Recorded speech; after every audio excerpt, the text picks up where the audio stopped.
الحمد لله نحمده ونستعينه ونستغفره ونؤمن به ونتوكل عليه ونعوذ بالله من شرور أنفسنا ومن سيئات أعمالنا من يهده الله فلا مضل له ومن يضلله فلا هادي له ونشهد أن لا إله إلا الله وحده لا شريك له ونشهد أن سيدنا ومولانا محمدا عبده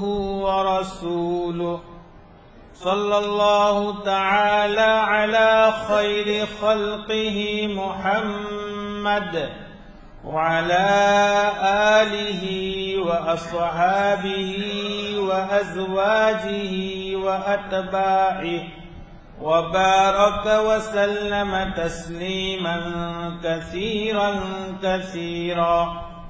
أما بعد فأعوذ بالله من الشيطان الرجيم. بسم الله الرحمن الرحيم. ومن الناس من يشري نفسه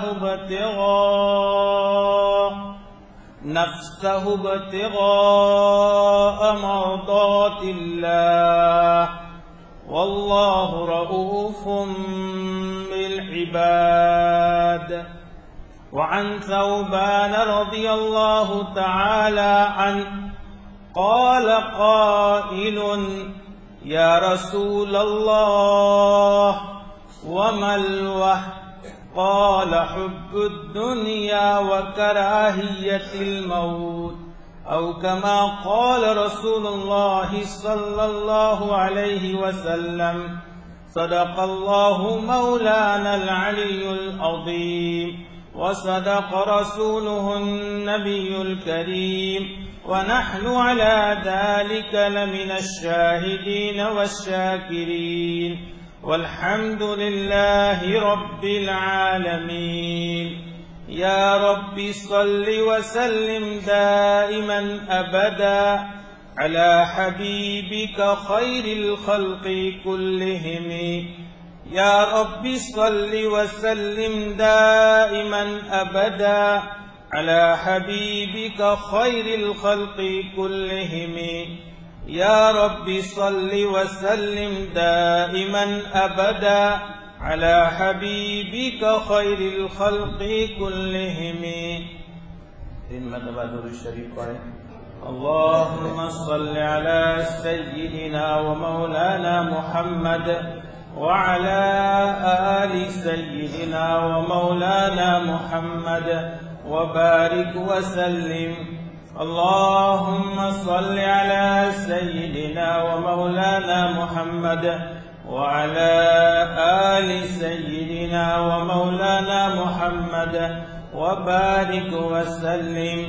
اللهم صل على سيدنا ومولانا محمد وعلى آل سيدنا ومولانا محمد وبارك وسلم. معزز علماء کرام، محترم بزرگوں اور عزیز بھائیوں، اس دنیا میں اللہ تعالیٰ نے خصوصیت کے ساتھ انسانوں کو آباد فرمایا ہے، اور پھر اللہ تعالیٰ نے انسانوں کو مختلف قوموں میں تقسیم کر رکھا ہے. انسانیت میں بے شمار قومیں اس دنیا میں آئی ہے اور قیامت تک آتی رہے گی، اور ان قوموں کی ایک تاریخ ہے، اور یہ تاریخی سلسلہ حضرت آدم علی نبینا علیہ الصلوۃ والسلام سے شروع ہوا ہے اور قیامت تک یہ سلسلہ چلتا ہے۔ ان قوموں میں بہت ساری قومیں وہ بھی ہیں جن کا تذکرہ اللہ تعالیٰ نے اپنی مقدس اور پاکیزہ کتاب قرآن مجید میں بیان فرمایا۔ پھر ان قوموں میں بعض وہ ہیں جو دنیاوی اعتبار سے ابتداءً بڑی کامیاب رہی ہیں، لیکن پھر دنیا ہی میں انہیں ذلت کا سامنا کرنا پڑا، اور جب دنیا میں ہی ان کے حصے میں ذلت آئی اور دنیا میں ہی ذلیل ہو کر کے وہ برباد اور ہلاک ہوئے، تو آخرت میں ان کا انجام کیا ہوگا اس کو سمجھنے کے لیے پھر زیادہ غور و فکر کی ضرورت نہیں پڑتی۔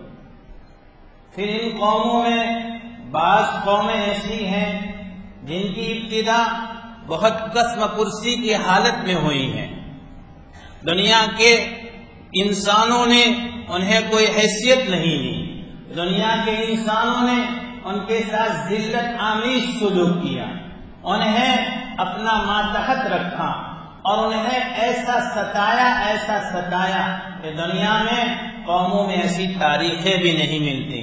لیکن جب اللہ کی طرف سے ان پر کرم ہوا، اللہ کا رحم ان کا شامل حال ہوا، اور اللہ تعالیٰ نے انہیں پھر ابھارا اور انہیں اٹھایا، اور اللہ رب العزت نے پھر انہیں دنیا میں چمکایا، تو دنیا میں بھی وہ اپنی ایک تاریخ رقم کر کے گئے، اور آخرت میں ان کا کیا مقام ہوگا اس کو سمجھنے کے لیے بھی زیادہ تفصیل میں جانے کی ضرورت نہیں۔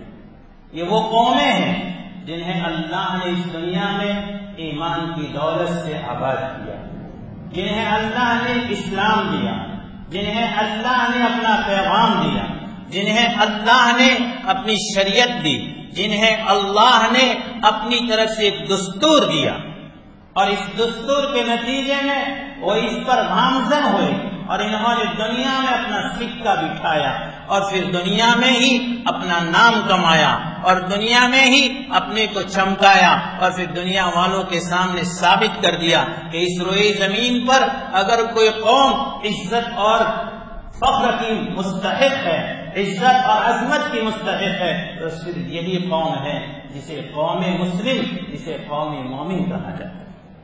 تاریخ سامنے، قرآن کریم میں مسلم قوم اور مسلم اقوام کے بہت سارے تذکرے ہیں، احادیث میں بھی ان کا نقشہ کھینچا گیا ہے، اور تاریخ بھری پڑی۔ یہ الگ بات ہے کہ تاریخ سے ہم واقف نہیں، ہم اپنے ماضی سے واقف نہیں ہیں، اپنے ماضی کے بارے میں ہم کچھ جانتے نہیں ہیں، ہمارا رشتہ کن اکابر سے ہے، ہمارا رشتہ کیسے سربراہوں سے ہے، ہمارا رشتہ قوم کے اور امت کے کیسے علمبرداروں سے ہے، اسے ہم نہیں جانتے۔ نتیجہ یہ ہے ماضی سے ہمارا رشتہ کٹ چکا ہے، تو دنیا میں پھر صفحہ ہستی سے ہمارا نام مٹانے کی کوشش کی جائے۔ میرے بھائیوں، جو قوم اپنے ماضی سے رشتہ توڑ دیتی ہے، صفحہ ہستی سے اس کا نام مٹ جاتا ہے، یہ تاریخی شواہد ہے، اور یہ خدا کا دستور اور قانون ہے۔ انسان اور قوم اور امت اپنے ماضی سے وابستہ رہتی ہے تو اس کے اندر حمیت، اس کے اندر جذبات، اس کے اندر ہمت، اس کے اندر کچھ کر دینے کا ایک عجیب ولولہ ہوتا ہے، اور تاریخ میں اپنا نام رقم کرنے کی اس کی ایک فکر ہوتی ہے۔ تاریخ ہمارے سامنے عجیب المیہ یہ ہے ہم گجراتی لوگوں کے لیے کہ جو تاریخ جانتے ہیں وہ دوسروں تک پہنچاتے نہیں ہیں، اور جو نہیں جانتے وہ جاننے کی کوشش نہیں کرتے۔ پھر طبقے دو ہیں، علماء کا ہے، عوام کا ہے۔ علماء ہے، عربی سے واقف ہے، اردو سے واقف ہے، وہ عربی اور اردو میں جو تاریخ رقم ہے اسے جانتے ہیں، لیکن وہ دوسروں تک گجراتی میں منتقل کرنے کی صلاحیت نہیں رکھتے۔ ایک دوسرا طبقہ ہے گجراتی جاننے والوں کا، ماسٹروں کا اور جو بڑے دیندار لوگوں کا، لیکن اتفاق یہ ہے کہ وہ عربی اور اردو نہیں جانتے، تو عربی اور اردو سے تاریخ کو گجراتی میں منتقل نہیں کر سکتے۔ ایک دو راہوں کے درمیان ایک آڑ بن گئی۔ اللہ کرے یا تو ایسے علماء تیار ہو جو شاندار اور جاندار گجراتی جاننے والے ہو، یا ایسے ماسٹر اور دیندار تیار ہو جو اچھا اردو جاننے والے ہیں، عربی اس کے بعد کا درجہ ہے، اور تاریخ سے واقف ہو کر امت کو اس بات سے آگاہ کریں کہ ہماری تاریخ کیا ہے۔ میں بہت دور نہیں جاننا چاہتا ہوں، ہماری ہندوستان میں مسلمانوں کی تاریخ اسلامی پہلی صدی سے شروع ہوئی، پہلی صدی سے۔ سرکار دو عالم صلی اللہ علیہ وسلم کی بعثت کے 100 سال بھی نہیں پورے ہوئے اور ہندوستان میں اسلام آ گیا ہے اور ہندوستان میں مسلمانوں کی حکومت قائم ہو گئی۔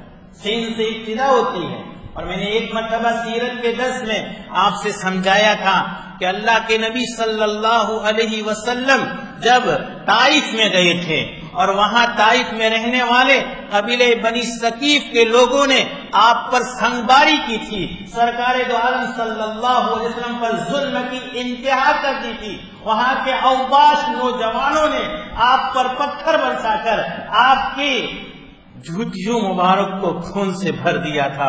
اس موقع سے عذاب کے فرشتوں نے آ کر آپ سے درخواست کی تھی، اگر آپ حکم دیں تو ہم پہاڑوں کو ملا دیں اور ان کا کچومر نکالے۔ آپ نے فرمایا تھا میں اس دنیا میں رحم بن کر آیا ہوں، یہ لوگ اگر مجھے نہیں جانتے، یہ لوگ مجھے نہیں پہچانتے اور یہ لوگ آج مجھ سے ناروا سلوک کرتے ہیں، لیکن میرے رب سے میں امید رکھتا ہوں اللہ ان کے نسلوں میں ایمان تازہ کرے گا، اللہ ان کی نسلوں کو ایمان بخشے گا، ان کی نسلوں میں مومن بنیں گے اور نتیجہ نکلے گا کہ ان سے دنیا میں اسلام پھیلے گا۔ اور اسی قبیلے بنی ثقیف کے محمد بن قاسم عماد الدین محمد بن قاسم الثقفی پہلی بار ہندوستان میں سربراہ فوج بن کر آئے ہیں، اور ایک طویل مدت تک 6 یا 7 سال کے دوران ہی نے ہندوستان پر قیام کیا ہے، اور وہیں سے ہندوستان میں اسلامی حکومت کا آغاز ہوتا ہے۔ اور ان کو بھیجنے والے ہم اور آپ سب جانتے ہیں، وقت کے ظالم فروا روا سمجھے جاتے تھے، حجاج بن یوسف جو ان کے چچا تھے، اور وہ حجاج بن یوسف اس امت میں صفاق و حاضر امہ سب سے بڑا خونریز بادشاہ شمار کیا جاتا ہے، لیکن انہوں نے اپنے بھتیجے کو محمد بن قاسم کو ہندوستان میں بھیجا تھا، اور پیچھے سے خطوط کے ذریعے جو ان کی ترجمانی کی تھی، عربی جاننے والے جانتے ہیں، ان کے خطوط میں ان کے خط جو بھیجے گئے ہیں ان میں اپنے اس بھتیجے کو بیٹا کہہ کر کے کیسی کیسی نصیحتیں کی ہے، اور ایسا لگتا ہے وہ وقت کا ایک ولی صفت بزرگ انسان ہوگا۔ ایسے خطوط اور اس طرح سے ہمت سے بھرے ہوئے ہندوستان میں جانے کے بعد ہندوستان کے باسیوں کے ساتھ کیسا سلوک کرنا ہے اور ان کے ساتھ کیسا برتاؤ کرنا ہے، انہیں کیسی عزت دینی ہے، عجیب و غریب وہ خطوط ہے میرے بھائیوں۔ آپ پڑھے عربی زبان جانتے ہو اور اردو زبان میں منتقل کر دیے گئے ہیں، اردو زبان میں آپ پڑھیں تو آپ سمجھے، آپ کو پتہ چلے کیسے حمیت سے بھرے ہوئے یہ خطوط ہوتے، کیسے حمیت سے بھرے ہوئے، ایک ایک خط سے، ایک ایک سطر سے، ایک ایک لفظ سے، ایک ایک حرف سے اسلامی حمیت اور غیرت تبکتی ہوئی نظر آتی ہے، اور ایسا لگتا ہے اس عام بادشاہ کو جس کو ظالم بادشاہ سمجھا جاتا تھا اور ہے بھی، لیکن پھر بھی اس کے اندر ایمان کی وہ قوت تھی جو اپنے بیٹے کو نصیحت کرتے ہوئے اپنے پوتے کو بیٹے کے نام سے، اپنے بھتیجے کو بیٹے کے نام سے منتخب کر کے ایسی ایسی نصیحتیں کرتا ہے، ہماری عقلیں دنگ رہ جاتی، حیران رہ جاتی۔ ہندوستان میں اسلامی سلطنت کا آغاز اور اسلامی حکومت کا آغاز پہلی صدی ہجری سے اور 8ویں صدی سے ہو چکا ہے، اور اس کے بعد تو سب جانتے ہیں، اور تاریخ میں اور اس طرح کی تقاریر میں آپ سے کہا جاتا ہے پھر یہ سلسلہ کچھ مدت تک رکا، پھر بڑا اور بڑا اور بڑھتا رہا۔ ہندوستان میں مسلمانوں کی 800 سالہ تاریخ رقم ہے، 800 سالہ تاریخ ہندوستان میں مسلمانوں کی اسلامی حکومت کی رقم ہے، اور اس پورے 800 سالہ دور میں جس انصاف کا برتاؤ کیا ہے اور ہندوستان کے باشیوں کے ساتھ جس محبت کے ساتھ تھا اور جس محبت کا برتاؤ کیا ہے، تاریخ میں اس کی نظیریں نہیں ملتی. دنیا بھلا دے لیکن تاریخ قیامت تک اس کو محفوظ کر چکی ہے اور محفوظ کرنے والی ہے. یہی محمد بن قاسم بادشاہ کے پاس جب اس وقت وہاں کے برہمنوں نے ایک عرضی رکھی تھی، ایک درخواست دی تھی اور کہا تھا کہ اب اسلام یہاں آنے کے بعد ہمارے مندروں میں ہم سے جو پہلے منتیں ہمیں دی جاتی تھی، چڑھاوے چڑھائے جاتے تھے، جو بخشش اور نذرانے پیش کیے جاتے تھے، وہ بند ہو گئے ہیں. مندروں کی حکومت، مندروں کی جو خرچہ اور صرفہ ہے اس کی آمدنی کم پڑ گئی ہے، آپ بیت المال سے اس کا انتظام کریں. محمد بن قاسم رحمت اللہ علیہ نے وقت کے بادشاہ حجاج بن یوسف سے اجازت طلب کی اور انہیں بتایا ہاں یہ سلسلہ جاری رکھنا چاہیے اور ان کو حکومت کے خرچے سے مندروں کی کارگزاری کے لیے نذرانہ دینا چاہیے اور لوگوں میں برہمنوں کا ایک اعزاز اور جو مقام پہلے سے ہے وہ قائم رکھنا چاہیے. حکومت کے عہدے ان کو دینے چاہیے اور ان کو لوگوں میں ایک عزت کا مقام دینا چاہیے اور جو نذرانے وہ پہلے بھی دیا کرتے تھے آج بھی یہ نذرانے اور یہ سلسلہ جاری رہنا چاہیے. یہ اسلامی حکومت کی نشانیاں ہیں. اتنے کم وقت میں پوری 800 سالہ تاریخی دور کی سیر نہیں کرا سکتا ہوں. میں آپ سے صرف درخواست کر سکتا ہوں کہ آپ اٹھیں، تاریخ پڑھیے. ہماری ہندوستان میں ان مسلمانوں کی 800 سالہ حکومت کے بعد پھر جو زوال آیا وہ زوال بھی کہاں سے شروع ہوا؟ آپ غور کریں. اندلس کی مثال دی جاتی ہے. اندلس میں 800 سالہ اسلامی حکومت کے بعد پھر وہاں جب شکست ہوئی اسلام کو نہیں مسلمانوں کو، اور پھر دیش سے مسلمانوں کا نام و نشان مٹا دیا گیا.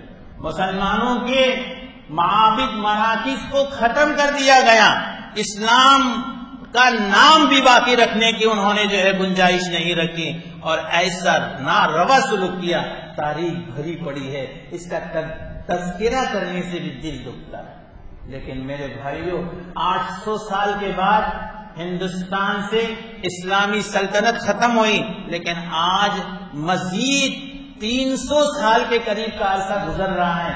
اسلام اسی طرح باقی ہے، مساجد اسی طرح باقی ہے، مسلمانوں کی تعداد میں مزید اضافہ ہوا ہے. بے شمار محنتیں کرنے کے بعد اور کوشش کرنے کے بعد بھی اسلام اور مسلمانوں سے دینی مزاج اور دین شریعت سے محبت کو کھرچ نہیں سکے. پھر انگریزوں کا دور آتا ہے. انگریزوں کا دور بھی قریباً 200 سال پر محیط ہے. قریباً، تاریخ سے واقف نہیں ہم.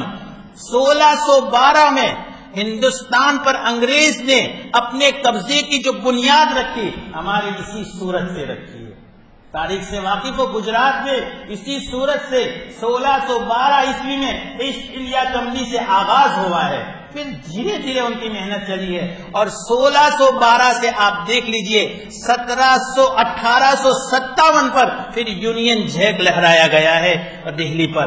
کتنا عرصہ؟ 150 سال کی محنت کے بعد قریباً انہوں نے آغاز کیا ہے 1612 میں اور 1857 پر یونین جیک لہرایا گیا ہے. آپ حساب لگائیں، قریباً 150 سال ہے. 150 سال ایسے وہ چلے اور اس انداز سے وہ آگے بڑھے اور انہوں نے پھر ہندوستان پر اپنی حکومت قائم کر دی. اور پھر 1857 کے بعد انہوں نے جو ظلم ڈھایا، ویسے ظلم کی داستانیں پہلے سے ہے لیکن اس کے بعد جو کھلے عام ظلم ڈھایا ہے میرے بھائیوں، تاریخ سے ہم واقف نہیں ہیں، آپ جانتے نہیں ہیں. انہوں نے ظلم کی انتہا کر ڈالی اور یقین لکھتے ہیں 1857 میں یہ مسلمانوں کی انگریز کے مقابل میں ایک آخری فیصلہ کن جنگ کی جو بالکل کھلی ہوئی جنگ تھی اور ایک شاملی کے میدان میں محاذ قائم تھا. ایک طرف انگریز ہے، ایک طرف مسلمان ہے اور مسلمان کے سرکردہ لوگ ہیں، علماء ہیں اور اس وقت کے امت کے دانشوران قوم ہیں اور امت کا ایک بہت بڑا مجمع ہے. انگریز سے مقابلہ ہوا ہے اور اس کے بعد پھر اپنوں ہی کی غداری کے نتیجے میں اسلام کو ہمیشہ نقصان ہوا ہے اپنوں کی غداری سے. اپنوں ہی کی غداری کے نتیجے میں پھر شاملے کے میدان میں پھر جو ہے انگریز جیت گیا، اور اس کے بعد اس نے مسلمانوں پر جو ظلم ڈھایا ہے اس کی داستان تاریخ میں لکھی ہوئی ہے، زبان پر نہیں لا سکتے، زبان پر نہیں لا سکتے۔ دہلی کے چاندنی چوک کے بارے میں، اور دہلی کیا درے خیبر تک کے جو بے شمار درختوں پر جو بھی اس جنگ میں حصہ لینے والے تھے ان کو تلاش کر کر کے ہاتھیوں پر بٹھایا جاتا، ہاتھی پر بٹھا کر کے پھر درخت پر ایک پھانسی کا فنڈا لگایا جاتا تھا، اور اس فنڈے میں اس کا سر رکھ کر ہاتھی کو وہاں سے ہٹا دیا جاتا تھا، اور پھانسی کے نتیجے میں تڑپ تڑپ کر اس مسلمان قوم کے اس فرزند کی جب روح چلی جاتی تھی اور بدن کا جو ایک سائز بنتا تھا، کہتے انگریزی کی آٹھ کی طرح بنتا تھا، انگریزی کا جو آٹھ ہے یہ ظلم ہے۔ اگر کسی کے بارے میں پتا چلتا تھا کہ یہ اس آزادی کی لڑائی میں آگے آگے ہوتا تھا تو توپ کے دہانے پر اس کو باندھ دیا جاتا تھا اور پھر توپ کا گولا چھوڑا جاتا تھا، اس کے پرخشے اڑ جاتے تھے، ذرے ذرے ہواؤں میں اور زمینوں میں بکھر جاتے تھے اور پتہ نہیں چلتا تھا، اور پھر آخری حد تو انہوں نے کالا پانی کالا پانی کالا پانی بہت سنتے ہیں، یہ کالا پانی کیا تھا کبھی تو سوچو۔ یہ جزیرہ تھا بہت دور دریائے شور کے درمیان میں، جزیرے انڈمان میں، وہاں ان کو بھیج دیا جاتا تھا۔ وہ جیل نہیں تھی، وہ چاروں طرف سے پانی کی وجہ سے گھیرا ہوا تھا، وہاں سے کوئی آ نہیں سکتا تھا، اور بدترین ظلم کی آخری آزمائشیں وہی کی جاتی، ان سے پاخانہ اٹھوایا جاتا تھا، سلاخیں گرم گرم کر کے ان کو تپایا جاتا تھا۔ میں آپ کو کتنی مثالیں دوں، حضرت شیخ الہند مولانا محمود مدنی رحمت اللہ علیہ کو، مولانا شیخ الہند حضرت مولانا محمود حسن دیوبندی رحمت اللہ علیہ کو جب انتقال کے بعد غسل دیا جا رہا تھا، ان کے بدن میں بے شمار جگہوں پر جلانے کے نشان لگے ہوئے تھے۔ غسل دینے والوں نے پوچھا ان کے شاگرد جو ان کے ساتھ تھے حضرت مولانا حسین احمد مدنی رحمت اللہ علیہ سے کہ یہ کیا ہے، یہ کیا ہے؟ فرمایا میرے اس شیخ کو وہاں کی جیل میں لوہے کی سلاخیں گرم کر کے ان کی پشت پر داغا جاتا تھا، جس کی وجہ سے ان کے بدن میں چمڑی کے علاوہ گوشت نام کی کوئی چیز باقی نہیں رہی تھی، اور پھر بھی مجھ سے کہا تھا حسین احمد کسی کو میرے پر یہ کیا ہوا ظلم کسی کو بتانا نہیں، کسی کو مت بتا۔ میں زندگی بھر کسی کو نہیں بتا سکا، آج دنیا سے رخصت ہو گئے ہیں، میں آج بتا رہا ہوں۔ یہ ظلم کے نمونے میں تو یہ 2-4 باتیں آپ کو سنانا چاہتا ہوں میرے بھائیوں، اسی ہندوستان کی سرزمین پر ہوا ہے، جس ہندوستان پر مسلمانوں کا بہت زیادہ خون جو ہے بہا ہے، اور جس ہندوستان پر مسلمانوں کے خون سے یہ ہندوستان آباد ہوگا۔ کیا اس ہندوستان سے آسانی کے ساتھ سبکدوش ہو سکیں گے مسلمان؟ مسلمانوں کے لیے پہلی ضرورت یہ ہے اپنی تاریخ سے واقف، اپنی تاریخ سے آگاہ ہو، پتہ چلے ہماری تاریخ ہندوستان میں کیا ہے، اور نتیجہ یہ نکلے گا کہ پھر ہمارے اندر ہمت پیدا ہوگی، ہمارے اندر جرأت پیدا ہوگی، قربانیاں دینے کا ایک جذبہ پیدا ہوگا، پیچھے نہیں ہٹیں گے، آگے بڑھنے کے لیے ہمارے قدم اٹھانے کی ضرورت نہیں پڑے گی، خود اٹھ جائیں گے۔ لیکن ضرورت، میں نے یہ اسی لیے تذکرہ چھیڑا ہے، 2 دن کے بعد یوم جمہوریہ، کل نہیں پرسوں 26 جنوری ہے، پوری دنیا ہندوستان میں جگہ جگہ آزادی پر تقریریں کی جائے گی۔ آپ نوٹ کیجئے، میں آپ کو حلفیہ کہتا ہوں، نوٹ کیجئے، کسی مسلمان کا نام نہیں لیا جائے گا، قسم کھانے کے لیے اگر نام لیا جائے گا تو مولانا آزاد رحمت اللہ علیہ کا۔ حالانکہ میں آپ کو بتاؤں 1900 تک انگریزوں سے جنگ لڑنے میں اور انگریزوں سے مقابلہ کرنے میں اور انگریزوں کے ظلم کے تختۂ مشق بننے میں صرف مسلمان استعمال ہوا ہے، اس کے علاوہ کوئی نہیں۔ 1900 کے بعد کی تاریخ آپ اٹھائے، پھر آگے ہے 1900 تک صرف مسلمان استعمال ہوئے، صرف مسلمان، اور مسلمان کے وہ علماء، مسلمان کے وہ فضلاء، مسلمان کے وہ دانشوراں، مسلمان کے وہ ماسٹر، مسلمان میں حکومت میں عہدیدار، وہ لوگ جو ایمانی حمیت اور ایمانی غیرت رکھتے تھے وہی استعمال ہوئے۔ یہ تو 1900 کے بعد کی بات ہے۔ بہرحال مجھے تفصیل میں نہیں جانا، میں تو آپ کو اپنی بھولی ہوئی تاریخ یاد دلا۔ یہ آزادی کے موقع پر، یہ یوم جمہوریہ کے موقع پر 2-4 تقریریں سن کر یہ سمجھتے ہیں اس ہندوستان میں ہمارا کوئی حق نہیں ہے۔ میرے بھائیو، ضرورت ہے اس کے لیے ہم ہر طرح کی لڑائی لڑیں، ہم اس کے لیے ہر طرح کی قربانی دیں، اور اس ملک کو بچانے کے لیے جیسے علماء نے قربانی دی ہماری ضرورت ہے۔ اور آپ جانتے ہیں ابھی 29 جنوری کے لیے 29 جنوری کے لیے بھارت بند کا اعلان کیا گیا ہے۔ بہت سے ہمارے مسلمان بھائی تو ابھی بھی ایسے غفلت میں ہیں کہ انہیں یہ بھی اچھا نہیں لگتا، وہ بھی اس کی کیا ضرورت ہے؟ اللہ کے بندو، کیا ضرورت ہے وہ تو ان سے پوچھو جنہوں نے ہندوستان کو آزاد کرانے کے لیے جو قربانیاں دی تھی، اپنے بچوں کو یتیم کیا تھا اور اپنی ساری پونجی اس کے لیے لوٹا دی تھی۔ ایک دن کے بند کے اعلان سے وہ حضرات جو کاروباری مزاج کے ہیں وہ اپنا حساب لگانا شروع کر دیتے، ایک دن میں کتنا نقصان۔ یہ شہروں کی بات نہیں ہے، ایمانی غیرت اور حمیت کا تقاضا تو یہ ہے کہ میں یہ کہوں کہ ہمارے دیہاتوں میں بھی چھوٹے چھوٹے دکاندار ہیں، وہ بھی اس دن جو ہے اپنی دکان نہ کھولیں، اس لیے نہ کھولیں کہ یہ ثابت کرے میں ایک مسلمان ہوں اور قوم مسلم سے تعلق رکھتا ہوں، میری غیرت ایمانی ابھی بھی بیدار ہے، میرا دل مردہ نہیں ہوا ہے، میں ابھی بھی اس دنیا میں ہوں اور اس ہندوستان میں ہوں جہاں میرے لوگ، میری اکابر کی اور مسلمان قوم کے کا خون بہا ہے، اور اس کے لیے چھوٹی سی چھوٹی پان گلے کی دکانوں، روڈ پر اگر بیٹھتا ہو کوئی چھوٹی موٹی ٹوکری لے کر کے، وہ بھی ایمانی حمیت اور غیرت ایمانی کا مظاہرہ کرے، اور چاہیے کہ چھوٹے چھوٹے دیہاتوں میں بھی ہم دکان نہ کریں۔ کیوں؟ بس صرف اس لیے کہ ہمیں اس بات کا اظہار کرنا ہے، ہمیں ہندوستان کے ساتھ ہے، ہندوستان کے مسلمانوں کے ساتھ ہے، ہندوستانی سیکولر جماعت کے ساتھ ہے، اور ہندوستان کے علماء، دانشوران قوم، اور جو آج بھی اتنی زبردست ٹھنڈی میں شاہین باغ دیکھے، سب سوشل میڈیا پر سب کھلا ہوا ہے۔ اور مجھے صحیح کہا تھا کسی نے کہ سوشل میڈیا پر جو ایکٹیویٹی نظر آتی ہے ایسی زمینی سطح پر کوئی ایکٹیویٹی نظر نہیں آتی، حالانکہ ہمیں چاہیے کہ ہم اس کے لیے ہر طرح کی محنت کریں، ہر طرح کی قربانی کی کوشش کریں، اپنے ذہنوں کو اس کے لیے آمادہ کریں، اور خصوصاً میں اپنے نوجوان بھائیوں سے ہاتھ جوڑ کر کہوں گا اللہ کے واسطے اپنی غفلت سے باز آ جائے۔ تو ہاں، کب تک کی غفلت؟ کب تک ہماری غفلت سے غیروں نے فائدہ اٹھایا ہے؟ اللہ کے واسطے اپنی غفلت سے باز آ جائیے۔ کب تک ہم دین سے دور رہیں گے؟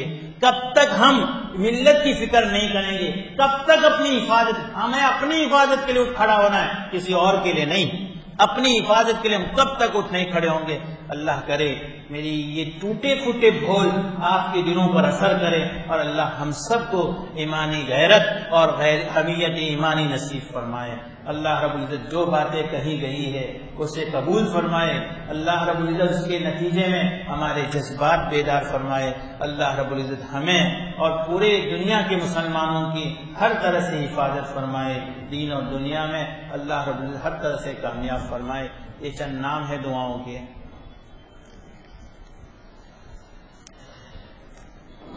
یعقوب بھائی کاڑا یو کے میں ہیں، اللہ کی رحمت میں پہنچ گئے، دعائیں مغفرت کی درخواست ہے۔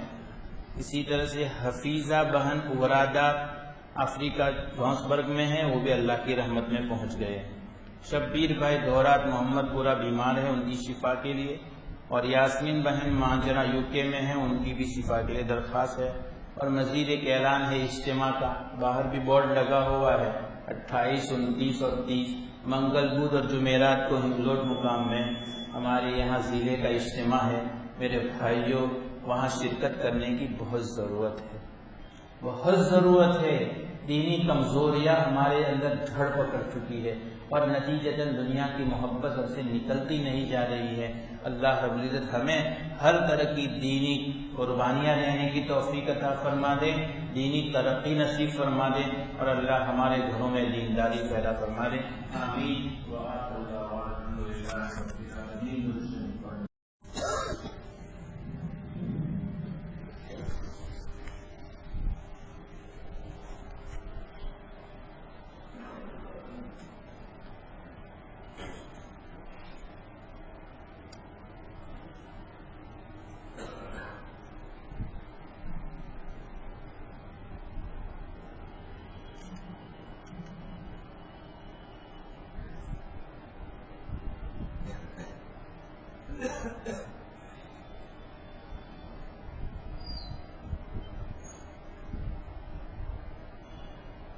الحمد لله نحمده ونستعينه ونستغفره ونؤمن به ونتوكل عليه ونعوذ بالله من شرور أنفسنا ومن